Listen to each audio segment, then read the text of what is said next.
Thank you, sir, for the. I know it's a very brief and then it's a bird's eye view. So, one of the question was about the classification of Puranas based on Guna, Mm, because mm. Shiva Purana is Tamasic. So, why is it so? So, is there any? I think that was one question, and then there was some other conversations that which happened in the comment Yeah, boxes. But this I'm is one trying. question. So, So, please, we'll start from this question. yes. Okay, so I would like to tell one thing here is that, see, I have spoken today from a very literature-based ideas. So, if Yeah. I talk about the essence of Advaita Siddhanta, so Advaita Siddhanta talks about transcending the gunas. So there is no concept of gunas at all. It is not needed because a soul, an atma, is always Sachidananda. It's above all the gunas, and nothing can touch the atma. So, if I talk about a philosophical aspect, then I am not going to talk about gunas. See, gunas have actually been a Vaishnava concept. And if you talk about Shiva Puran and all, you will not find major mention of gunas at all. In Vaishnava Puran, they stress a lot on gunas, like Padma Puran does, Bhagavatam does, Bhagavad Gita itself does.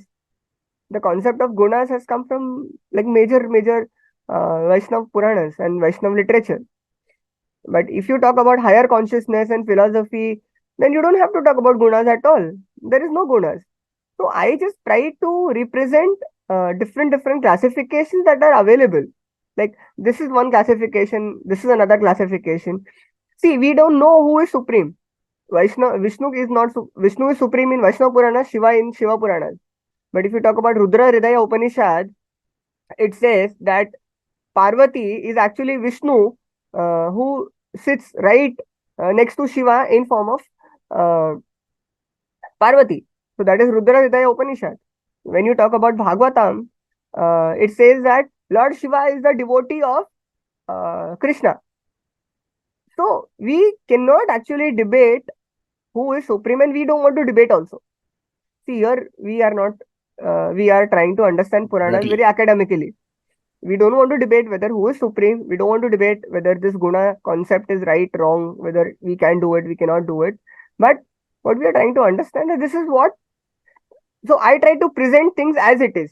This is what they say. This is what this Purana says. This is what the other Purana says. So that was my idea for today's session. Another question is from Gopalakrishnan sir. Is there a relation between Brahmanda and Big Bang theory of creation? A very Uh, generic question. Yes. yes, yes. This is a very interesting question. There is actually, because if you read the Hiranyagarbha Suktam, and also if you read the story of Brahmanda mentioned in Bhagavatam, mentioned in Brahmanda Puran, and other Puranas, we will see that there was a golden egg, there was a golden ball. From that golden egg, from that golden ball, it burst open, and an entity by the name Brahma appeared, and that is how he created everything. Big Bang Theory also talks about the same thing.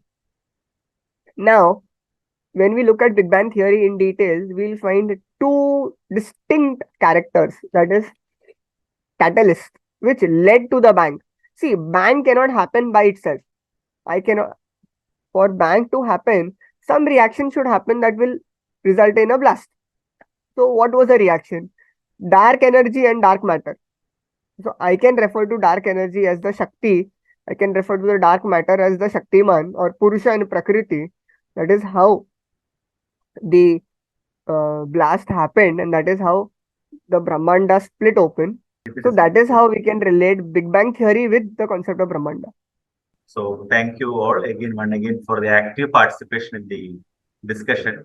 And surely we will have more sessions in future about the Purana contents, etc.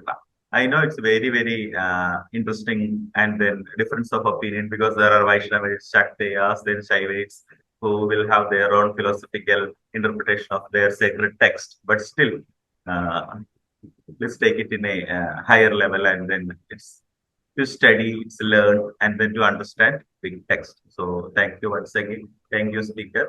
Thank you, Thank you, Mehalji, sir. for this brief introduction. Namaste all.